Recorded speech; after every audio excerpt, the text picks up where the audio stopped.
আর শুরুতেই আমরা যে খবরের দিকে নজর রাখবো, দেখুন এই যে আইপ্যাড কাণ্ড, সেই আইপ্যাড কাণ্ডে এবারে সুপ্রিম কোর্টে ইডির জোড়া মামলা শুনানি কবে তালিকাভুক্ত হয় এখন সেদিকেই নজর রয়েছে প্রত্যেকেই। প্রধান বিচারপতির এজলাসে আলাদা করে মামলা মেনশন করেনি ইডি। নিরপেক্ষ তদন্তের জন্য সিবিআই কে যুক্ত করার আবেদনও জানানো হয়েছে।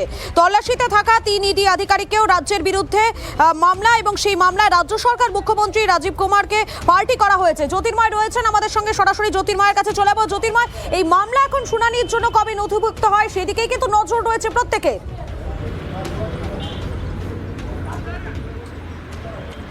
দেখো, যে বিষয়টার দিকে আমাদের এই মুহূর্তে নজর থাকছে তা হচ্ছে যে কোনোভাবেই কোনো পরিস্থিতিতে এই মামলা নিয়ে ইডি অত্যন্ত সিরিয়াস, এবং তারা যাতে এই মামলা কোনোভাবে বিঘ্নিত না হয় সেই বিষয়টার দিকেই তারা নজর রাখছে। সেই কারণেই আজকে মামলা আলাদা করে সুপ্রিম কোর্টে মেনশন করা হয়নি।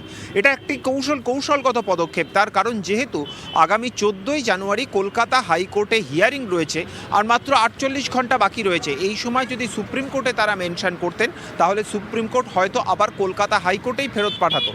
কোনোভাবে যাতে কোনো ফায়দা বিপক্ষের দিকে না যায় সেই বিষয়টি ইডি নিশ্চিত করার চেষ্টা করছে। তবে তাদের যে পিটিশন, সেই পিটিশন অত্যন্ত তাৎপর্যপূর্ণ। মুখ্যমন্ত্রীর বিরুদ্ধে অভিযোগ যে তিনি একাধিকবার কেন্দ্রীয় তদন্তকারী এজেন্সির কাজে হস্তক্ষেপ করেছেন। এর আগে কোন কোন ক্ষেত্রে তিনি এসে হস্তক্ষেপ করার চেষ্টা করেছেন, এবারের ঘটনার বিবরণ সহ এর আগের বারের ঘটনার প্রত্যেকটা পয়েন্ট উল্লেখ করা হয়েছে। এর পাশাপাশি পিটিশনে যুক্ত করা হয়েছে রাজীব কুমারকে, পিটিশনে যুক্ত করা হয়েছে মনোজ ভার্মাকে। অর্থাৎ পুলিশ প্রশাসনের বিরুদ্ধেও, রাজ্যের পুলিশ প্রশাসনের বিরুদ্ধেও ইডি যে পদক্ষেপ করতে চলেছে, আইনি লড়াই লড়তে চলেছে সেই বিষয়টি স্পষ্ট। এর পাশাপাশি এই মামলায় যুক্ত করা হয়েছে ইডির তরফ থেকে করা মামলাতে সিবিআইকে, অর্থাৎ তারা নিরপেক্ষ তদন্ত চায় এবং সেই কারণেই সিবিআই তদন্ত করুক। যে আবেদন তারা কলকাতা হাইকোর্টে জানিয়েছিল সেই একই আবেদন তারা এবারে সুপ্রিম কোর্টেও জানিয়েছে। ইতিমধ্যেই এই মামলার ডায়েরি নাম্বার পড়ে গিয়েছে। স্বাভাবিকভাবেই মামলা কবে তালিকাভুক্ত হয় আমাদের নজর থাকবে সেদিকে।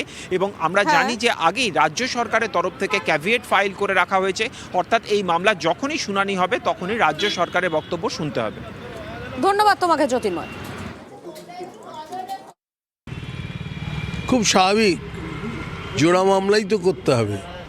তার কারণ যেভাবে নির্লজ্জভাবে একটি রাজ্যের মুখ্যমন্ত্রী সরকারি কাজে বাধা প্রদান করে সমস্ত ফাইলপত্র লুট করে নিয়ে চলে, এটা সংবিধানকে ভাঙারই একটা প্রক্রিয়া। মানে সংবিধান মানব না, সংবিধানের ওপর আক্রমণ হয়েছে রীতিমতো। প্রত্যেকের মামলা করার অধিকার আছে, তাদের মনে হয়েছে মামলা করবার, তারা মামলা করেছেন। আমরা প্রথম দিন থেকে যে কথা বলে এসেছি যে ইডি কে যেভাবে রাজনৈতিক উদ্দেশ্য প্রণোদিত ভাবে ব্যবহার করা হচ্ছে এবং নির্বাচনের আগে প্রত্যেকবার একই চিত্রনাট্য, তার বিরুদ্ধে মমতা বন্দ্যোপাধ্যায় অলরেডি লড়াই শুরু করেছেন। সেই লড়াই সর্বস্তরে হবে, রাজনৈতিক ভাবে হবে এবং আদালতগত ভাবে হবে। আমরাও মামলা করেছি, দেখা যাক মাননীয় সুপ্রিম কোর্ট নিশ্চিতভাবে, আমি আশা করি যে গণতান্ত্রিক পদ্ধতিতে তারা গণতন্ত্রকে সম্মান জানিয়ে রায় দেবেন, সেই আশা রাখি আমরা।